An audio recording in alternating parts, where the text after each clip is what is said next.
भाई बहनों, एक हवन गीत लाई हूँ। गाना कैसा लगे कमेंट करके जरूर बताइए।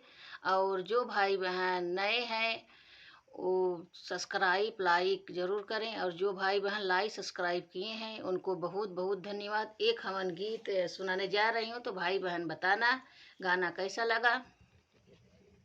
हवन होला अंगनवा में बड़ा निक लागे भवनवा में। हवन होला अंगनवा में बड़ा निक लागे भवनवा में। पहला हवन अयोध्या में होला, पहला हवन अयोध्या में होला।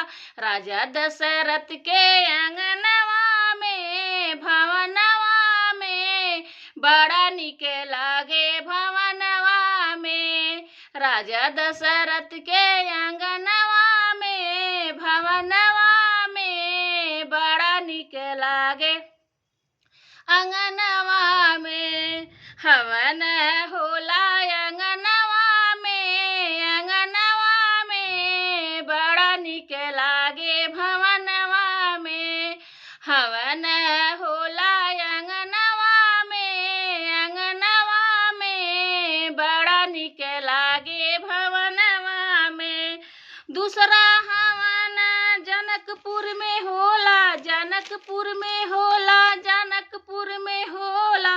राजा जनक के अंगनवा में भवनवा में बड़ा निक लागे भवनवा में। राजा जनक के अंगनवा में भवनवा में बड़ा निक लागे भवनवा में। हवन होला अंगनवा में बड़ा निक लागे भवनवा में। हवन होला अंगनवा में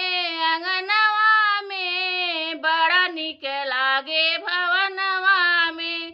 तीसरा हवन वही गोकुल में होला, गोकुल में होला, हाँ गोकुल में होला। नंद बाबा के अंगनवा में भवनवा में बड़ा निक लागे भवनवा में। राजा नंद बाबा के अंगनवा में भवनवा में बड़ा निक लागे अंगनवा में। हवन होला अंगनवा में बड़ा निक लागे